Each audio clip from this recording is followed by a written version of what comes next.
Hello and welcome to the Summer Umbrella Drawing Program inspired by the artist David Hockney.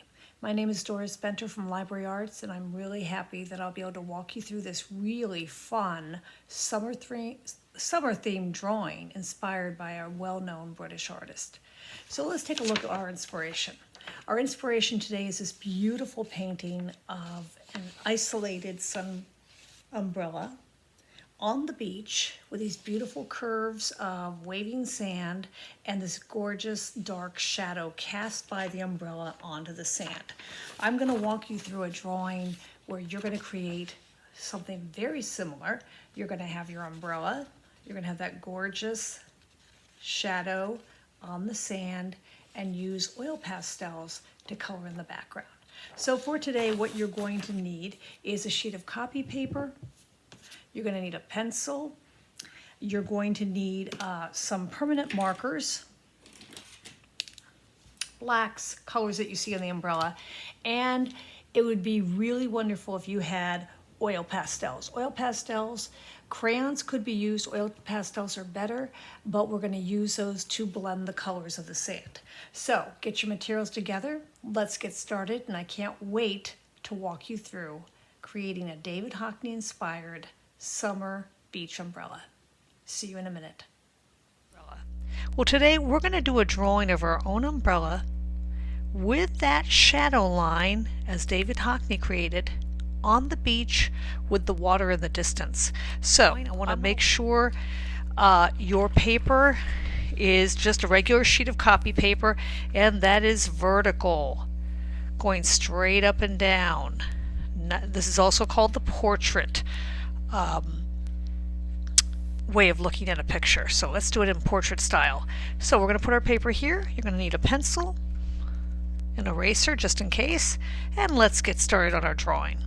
Okay, we're going to start our drawing up here at the top by making the top of our umbrella. Now the umbrella in David Hockney's work is near the top of the paper, so I'm going to think about, maybe an inch down. You want to start that umbrella. It's not perfectly in the center, it's actually off to the side. So we're just going to make a little curve to be the top of that umbrella. Then we're going to take a diagonal line down for one side of the umbrella. We're going to come out at a diagonal, and then we're going to come down at a slightly different angle, not quite as far as the other one. In fact, I'll make this one just a little bit longer. So we have two diagonals with the top of the umbrella here.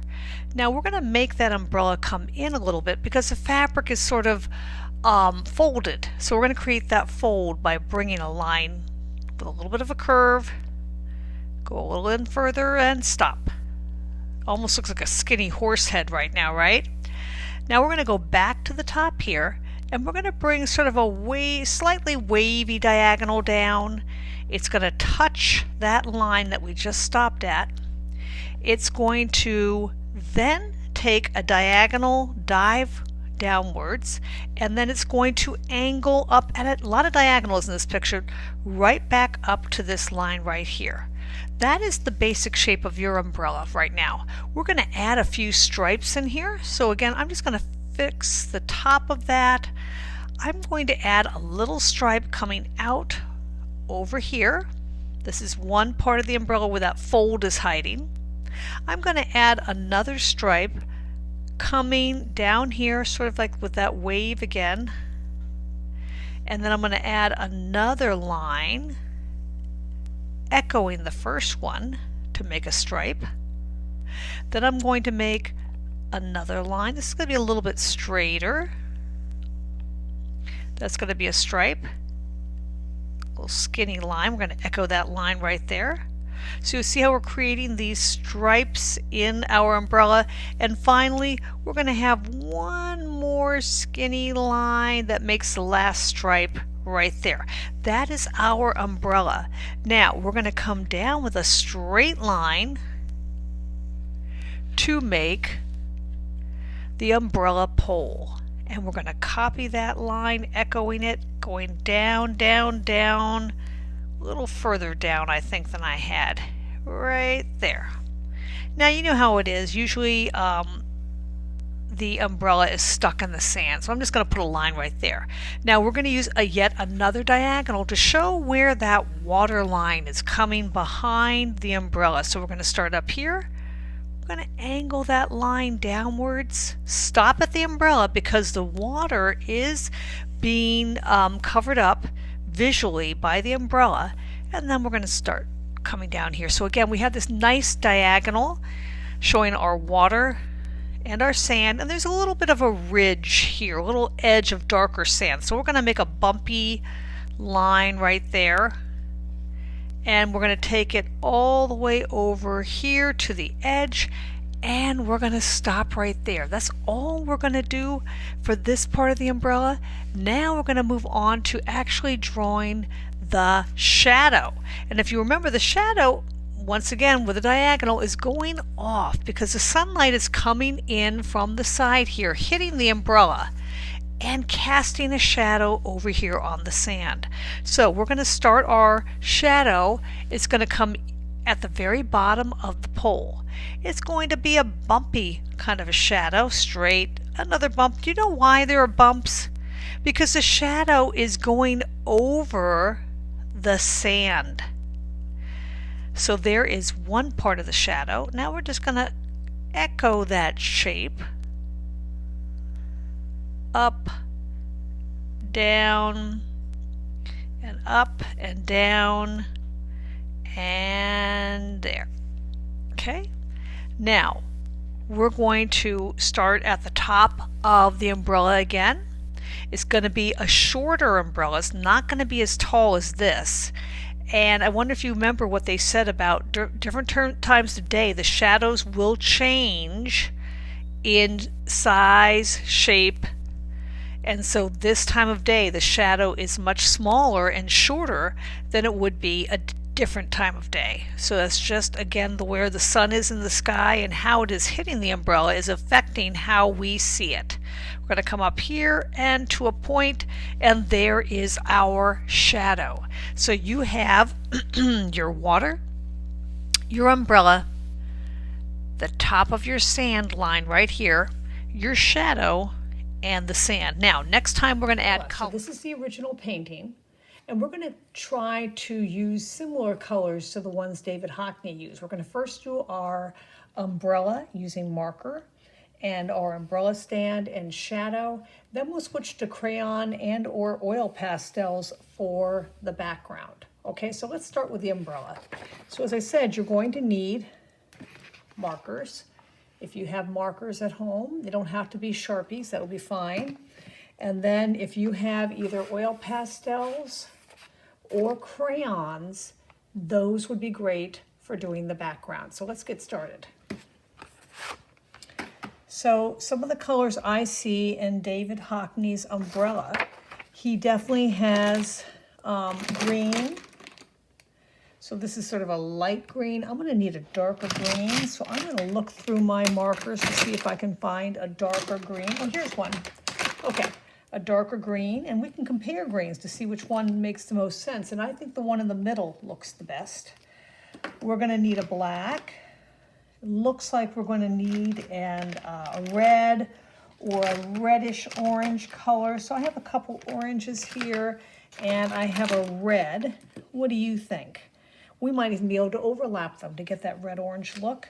And we're definitely going to need maybe a tan color. And I'm looking through all of my markers. I'll find the tan color in a little bit, I'm sure. Here it is.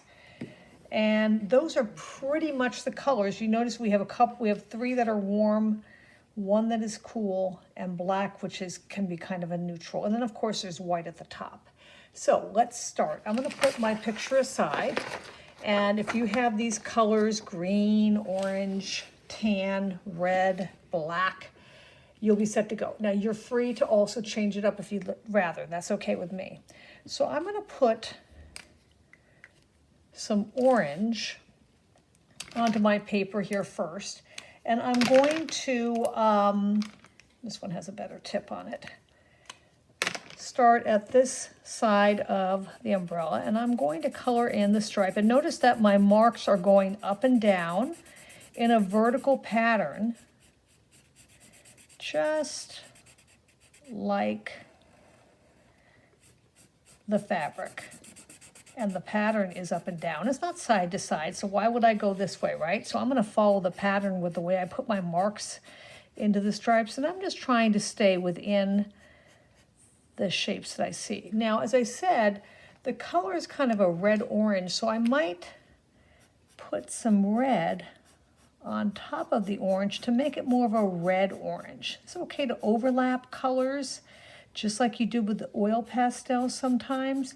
You can do that with markers. So I'm putting red on top of my orange to get more of that red-orange color that he had created with his paint.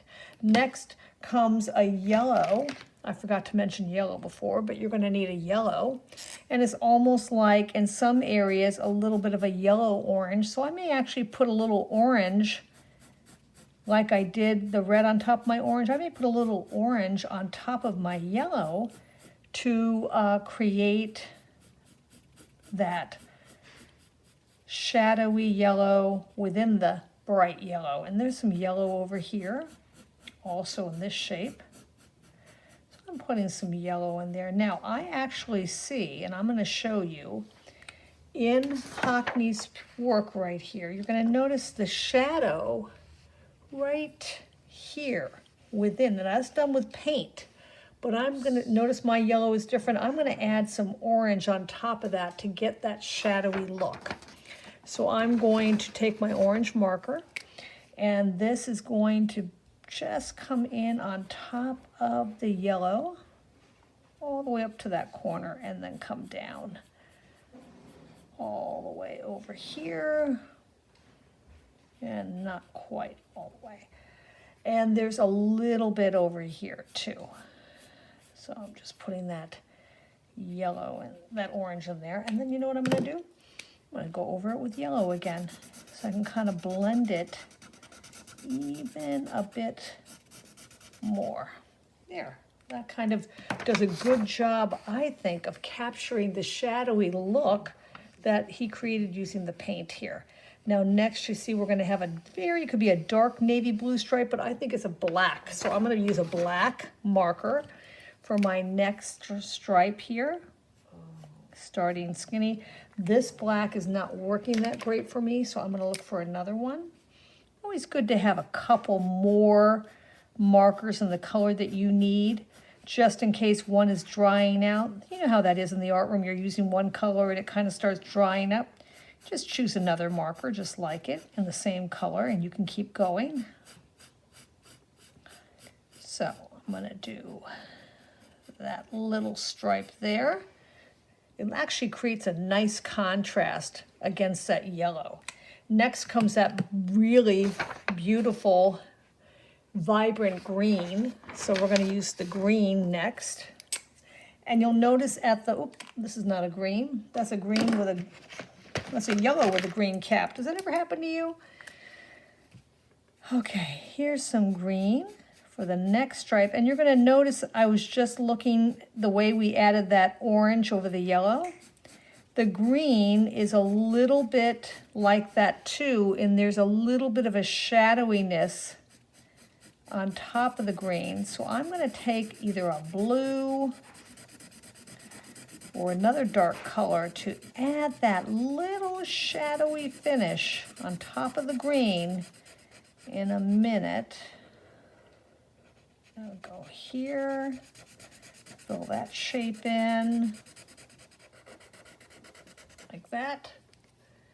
So let's take a look. Right here, it's almost like a little hem right at the bottom. I think I'm going to grab, I have a gray that I think could create that little shadowy look.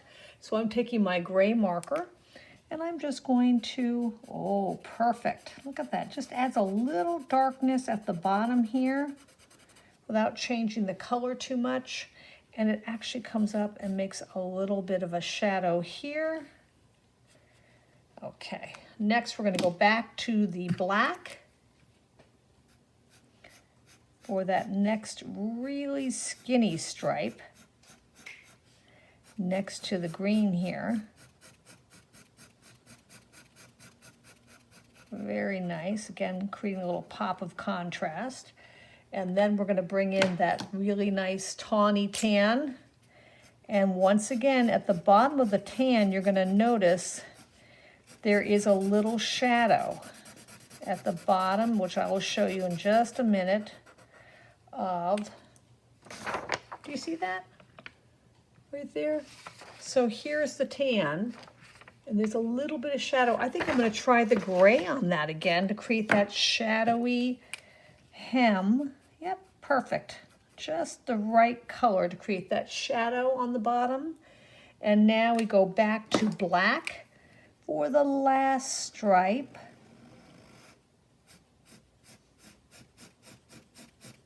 Like this.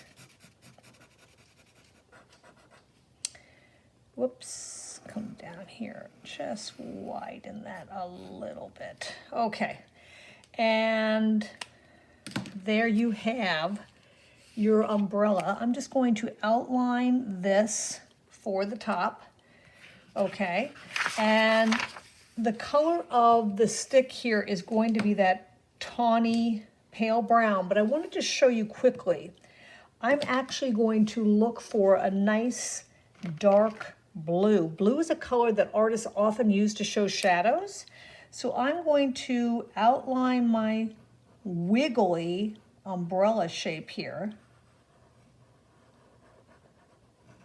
Like this. And then I'm going to fill it in nice and dark. The way this is very dark, I'm going to fill it in with a nice dark blue. I'm not going to use black. I may use some gray on top, but I'm going to fill it in with a nice dark blue because I think that is more appropriate, more interesting for a shadow color. That one's drying out a little bit. Let me try this one. Oh, much better marker. So I'm going to go ahead and fill in the shadow like this. All right, come down here. Sometimes it helps if you outline a shape before you color it in because it gives you the boundaries for where the color needs to go. And that way you're maybe less likely to go out of the boundaries if you have some little guiding outlines for yourself. So here is my shadow for my umbrella. And if you want to add a little more darkness, again, that gray would be great to just sort of layer on. I noticed that part of it is a little darker here and there, so I'm just using that gray to give a little more detail and a little more depth. Not quite a black, but a nice darkness. So you see how markers can blend almost like you would do with oil pastels. So that's why I'm doing that. And I'm going to come down here a little bit more. There. Last thing I'm going to do is just quickly color in the umbrella stand. Again, there is a little shadow even on the umbrella stand. And once again, I think that gray would be perfect for showing a little bit of shadow. If you don't have gray, that's all right. It's not to worry at all. Now, I'm going to stop here and make a separate video for how to do the sand and the sky. Remember to stop the video if you need to anytime. The color to our umbrella, inspired by David Hockney. So we're going to be working on the sand and the water. Really could be the sky, but I believe that's the water and the sand. We have our umbrella and our shadow put in. So now we're going to work on this part. For this step, I would encourage you to have either crayons. You could use brown and yellow. If you have a white, that would be great for the sand. If you have some blues, dark blue, if you have a lighter blue, that would be great, or mix it with white if you're using crayons. I personally really like the look of oil pastel, so I'm going to be using oil pastels for mine. And I'm going to demonstrate how to work on this, but then I'm not going to spend the entire time coloring it because that would be a very long video. But we're going to start down here. If you notice in David Hockney's work, there are several colors. You're going to see this kind of golden yellow. You're going to see a little bit of brown. You're definitely going to see some white, some beige. And the reason why, and you actually, funny enough, you will see a little bit of blue in there too. You see in the shadow like we had over here in this shadow, in the shadow of the sand dunes. The sand, you know how the sand gets bumpy and lumpy when you walk on it? So you're going to see. So those are the colors I'm going to keep nearby. Maybe even this red-brown too, because I see a little bit of that red-brown. So I have a lot of colors, and you can layer with crayons too. So I'm going to put this aside again, and I'm going to start by putting a light layer of this beautiful golden yellow, which I think really represents the sand color. And notice how lightly I'm doing that. The reason why I'm doing it lightly is because the nice thing about oil pastels, and by the way, if you had color pencils instead, you can really do a nice job blending with color pencils, so that will be okay too. But I'm going to work on this side of the sand, and I'm just going to block in with that golden rod. What is this color called? Yellow ochre. And that is what a yellow ochre looks like. It's sort of a yellowish, tannish color, almost like not as bright as mustard, but it is one of my favorite paint colors, is yellow ochre. So I have blocked in the sand color that you see over here. Now I'm going to start blending in some of these other colors, these lines that go sort of at a diagonal. And I'm going to blend my sand with a little bit of this peachy color first. So this is where I start building an overlapping color, which is done so much in art. Artists rarely just take the paint out of the tube and put it down. They really love to build up color. So I'm just going to put a layer of beige on top of my sand. Just like that. So now my sand is already getting a little richer in the color. If you have a crayon like mine where the color runs down, you can always take the paper off. I often do that with oil pastels because, and they break. That's okay. I'm gonna blend in that beige, and I can use the side of the oil pastel too to kind of blend it in quickly, but you may just have to hold your paper in place while you do that. Okay, so we have that beautiful beige. Now we're gonna just start to introduce some of those soft lines that are going throughout the sand. They're kind of varied. Some are longer, some are bumpier, and some are darker and lighter. So I'm going to maybe put a little bit of the red-brown in there, maybe blend it a little bit with my finger so it's a little softer, because what I feel like is the colors will blend nicely if you layer them. They're not going to blend that great if you just put it down straight. They'll blend a little bit. But if you layer them, you can really get a nice look. So I'm going to do a little more blending. I think I might bring in a little bit of that really pretty blue in here. And again, blending it in. So it adds that little bit of shadow in there.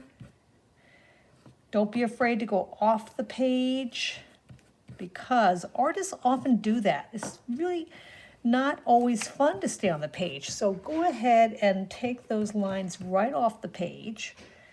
And then up here, right along this line, I'm going to put a little bit of this really rich brown. It's like a burnt sienna. But knowing also that that too is lighter, I'm going to put that yellow ochre on top. Again, more layering and blending, layering and blending. And then, just to show you what I will end up doing up here in the sky, that is a really intense blue, isn't it?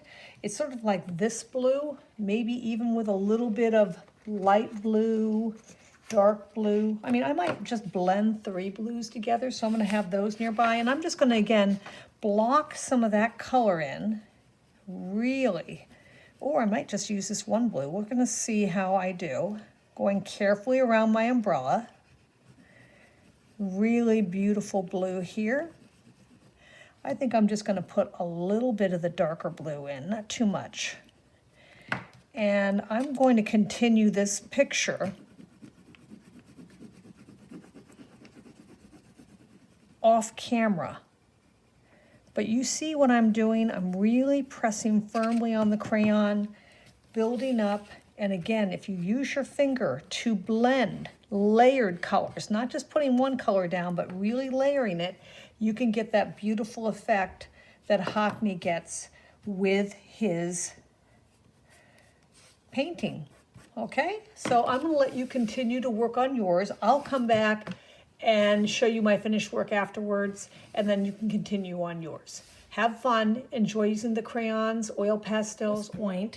Last time I left you, you were finishing the side of your picture with the oil pastels. This is the original David Hockney, the yellows, the golden colors. Come over to the side. Let's take a look.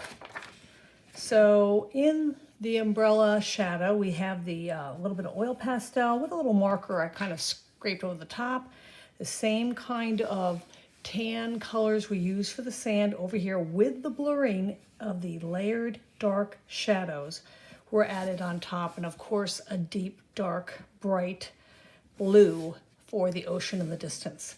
So I hope you enjoyed this tutorial for making a David Hockney inspired beach umbrella, and it was a pleasure working with you. My name is Doris Benter of Library Arts, and I hope you keep creating. Take care. Bye-bye.